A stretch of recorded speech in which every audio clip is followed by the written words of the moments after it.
ભગવાન હરિને ગજેન્દ્ર યાદ કરે એટલે હજી તો ગજેન્દ્ર એ હ બોલ્યા ત્યારે ભગવાન એ વૈકુંઠમાં હતા. રી બોલ્યા ત્યાં ભગવાને ગજેન્દ્રની પાસે પહોંચી ગયા.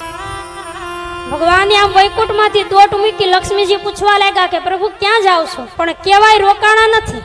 આમ ભગવાનને સાચા દિલથી યાદ કરો તો ભગવાન તો ભક્તોને માટે દોટ મૂકવા માટે તૈયાર છે.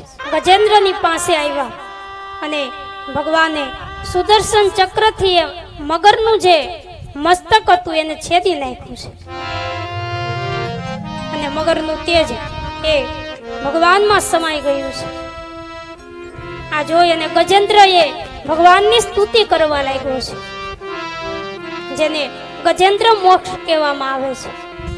ગજેન્દ્રએ ભગવાનને કમળનું પુષ્પ એ અર્પણ કર્યું છે.